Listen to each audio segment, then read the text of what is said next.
अहंकार छोटा सा शब्द है, किंतु इसके प्रभाव बड़े बड़े होते हैं। और सबसे बड़ी समस्या ये है कि मनुष्य आज तक समझ ही नहीं पाया कि इस अहंकार का वास्तविक स्वरूप क्या है। कोई इसे गर्व का नाम देता है, तो कोई इसे आत्मसम्मान का नाम देता है, और फिर कहीं से एक ऐसा पर्व आ जाता है जब समय आकर इस अहंकार को चूर चूर कर देता है। और तब ना गर्व आपको बचा पाता है, ना ही आपका आत्मसम्मान।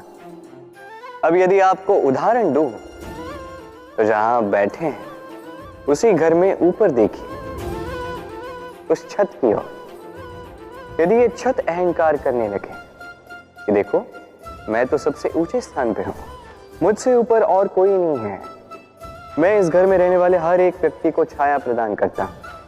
यदि ये अहंकार आ जाए तो क्या? फिर सोचिए, यदि दूसरे ही दिन उस पर एक और मंजिल बना दी गई तो क्या?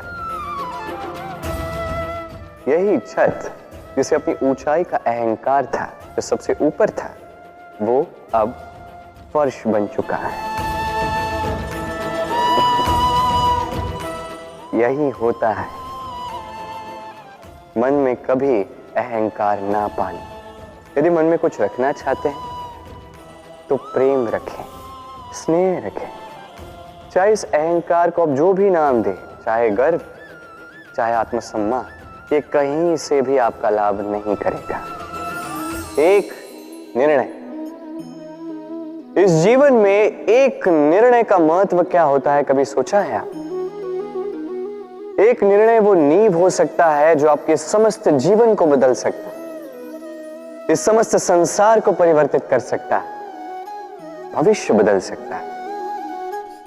निर्णय कि कौन सा मार्ग चुनना, निर्णय कि कब आगे बढ़ना है और कब रुक जाना है, निर्णय कि कब युद्ध करना है और कब स्वयं को पीछे खींच लेना। ये निर्णय अत्यंत महत्वपूर्ण होता है। और आप इस संसार में अकेले तो हैं, इसलिए आपका एक निर्णय केवल आपके लिए ही नहीं, समस्त संसार के लिए महत्वपूर्ण हो सकता है। अब ये निर्णय तो आप ही का है, सोच विचार कर लीजिएगा, सफल रहो। भविष्य, संसार में ऐसा कौन सा व्यक्ति है जो अपने भविष्य के विषय में नहीं सोचता? हर कोई सोचता है मेरा भविष्य कुछ इस प्रकार होगा, मैं भविष्य में कुछ ऐसा करूंगा, ये सुविधाएं होंगी, ये आनंद होगा, आदि इत्यादि। सत्य बताओ, भविष्य से बड़ा कपटी कोई नहीं है। भविष्य आपको चलेगा, आपको पता भी नहीं चलेगा।